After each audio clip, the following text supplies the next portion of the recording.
International space race to the moon has been hot for a while now, thanks to the possibility of ice on its surface. At the center of this race is the lunar South Pole. Last year, India's Chandrayaan-3, the Chandrayaan-3 mission, did the impossible. It made the first soft landing there. Now, NASA has selected the site for its next mission in 2026, and China plans to create future habitats there. But a NASA study is ringing alarm bells too. It says the moon is shrinking. And that is not the biggest problem. When the moon shrinks, it creates moonquakes, much like the earthquakes on our planet. Each moonquake can last for a few hours. So why is the moon shrinking?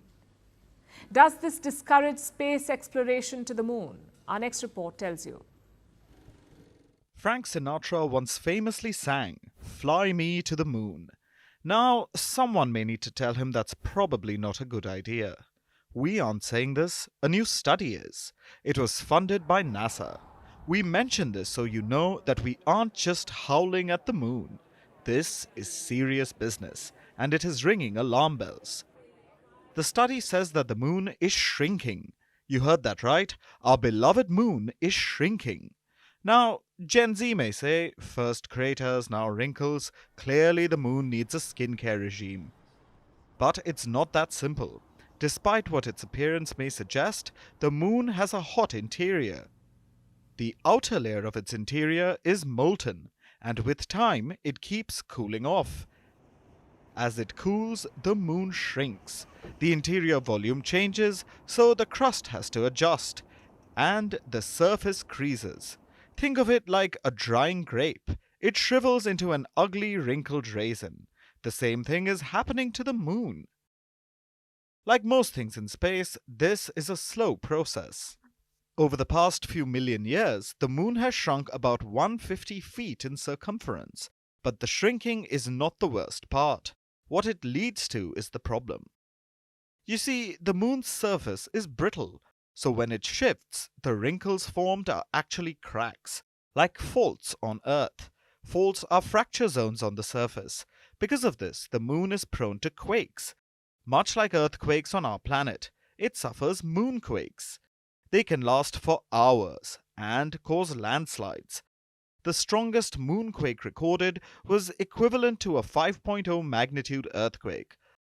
On Earth, this magnitude is considered moderate, but on the moon, it is much worse, and such moonquakes could happen anywhere, even on the lunar South Pole. Yes, the South Pole, which scientists are constantly mooning over. The lunar South Pole is at the heart of a fierce space race because it may contain ice, which could further space exploration and help settle human colonies there. Last year, Russia's Luna 25 spacecraft attempted to reach it. It crashed en route. Days later, India's Chandrayaan-3 mission made the first successful soft landing in the area. Now, NASA has selected the region for its next mission, the Artemis 3 mission in 2026. And China wants to create future habitats there. Does a shrinking moon affect these plans? To an extent, yes. Moonquakes could be a problem for future manned landing missions, but the danger posed is limited, simply because the missions last for short durations. And moonquakes are infrequent.